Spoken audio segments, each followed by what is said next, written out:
Pessoal, novamente aqui gravando um vídeo para vocês para esta semana. Vocês têm aula comigo na segunda-feira, teriam normalmente no primeiro horário à noite, e depois na quinta-feira, né, no segundo horário à noite. Então esse material vai estar postado para vocês no estúdio a partir de hoje e amanhã.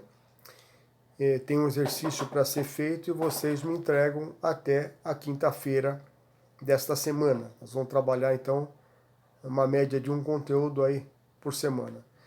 Esse conteúdo vai estar fazendo uma revisão, consta no nosso programa, sobre demonstrativo de resultado. E alguns conceitos que a gente vai estar revisando e tem depois uns exercícios para que vocês trabalhem, exercícios práticos para que vocês façam também algum cálculo, né, levando em consideração o conteúdo que está sendo postado. O resultado normalmente ele é apurado a cada ano, pode ser mensal e pode ser semestral. Ele vai confrontar receita com gastos para saber se no final você vai ter lucro ou prejuízo. Uma venda de qualquer produto, mercadoria ou serviço vai me gerar uma receita. Eu posso ter vendas à vista, aí eu vou ter recurso no caixa, eu posso ter vendas a prazo, eu vou ter um recebível duplicado a receber. Importante essa ideia que nem todo aumento de ativo significa uma receita. Por exemplo, empréstimo gera aumento de ativo, financiamento gera aumento de ativo, compra a prazo gera aumento de ativo, mas não necessariamente gera uma receita. Conceito de gastos. Gastos, no meu conceito, é despesa mais custo. Custo está ligado diretamente à atividade produtiva e despesa são todos os outros gastos que não são custos. Então, o que é um gasto? É um sacrifício para obter uma receita. Todo gasto efetivado visa uma receita. Né? Então, matéria-prima, mão de obra, consumo de bens, né, que gera uma depreciação, serviços, tudo isso vai estar buscando uma receita, né, dentro de uma atividade comercial. Ok?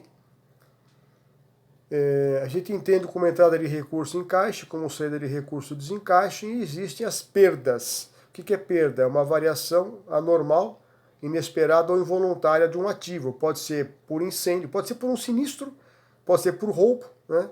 Isso seria uma perda, ok?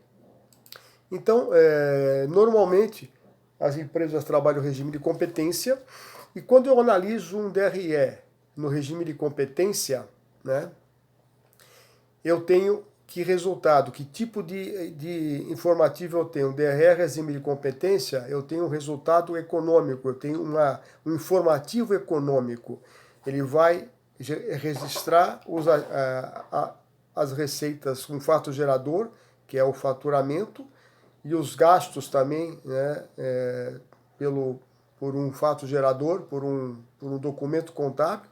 Não necessariamente eu já recebi ou eu já paguei. Então eu tenho valores a receber e valores a pagar.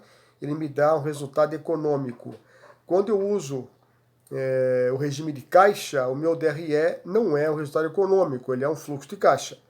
Por isso que que é muito importante o DRE pelo regime de competência, porque ele é uma ferramenta de gestão de como é que a empresa está se comportando num período em relação ao período anterior ou em relação aos seus concorrentes, ok? Então, dentro do DRE, a gente começa, né, com a primeira conta do DRE, que seria, né, uma conta de receita. Nós temos uma apresentação de como é que seria um DRE analítico, né? Temos a primeira conta, então, que é uma conta de receita ou receita operacional bruta, ou seja, da minha atividade fim. É o reconhecimento de receita de um fato gerador.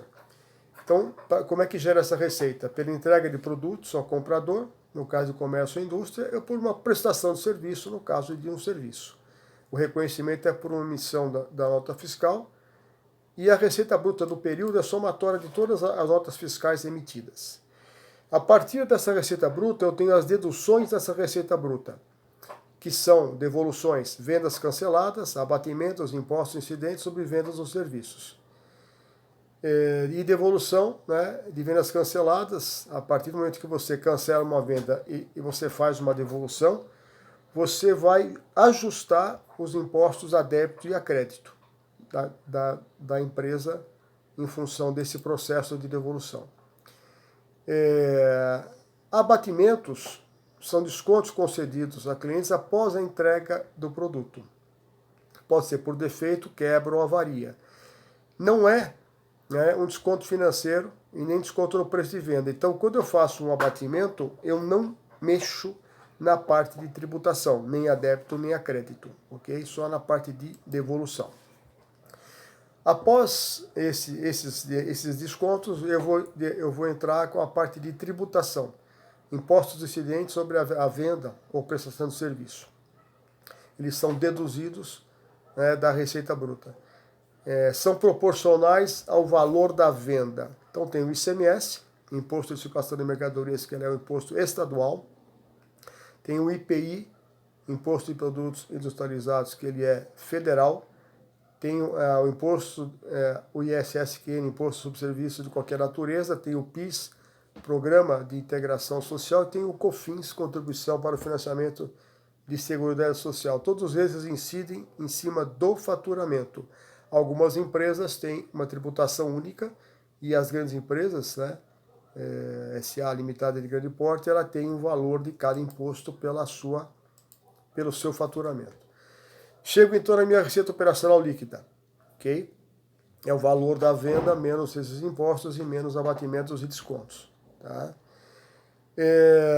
Para efeito de análise, a receita operacional líquida é uma informação bastante interessante. É por ela que eu vou estar comparando a empresa, que eu estou analisando em relação a seus concorrentes, e comparando essa empresa com momentos anteriores, para ver a evolução dessa receita, ok? Então ela é a minha base 100 percentual para calcular os outros indicadores abaixo dela em relação à minha base 100.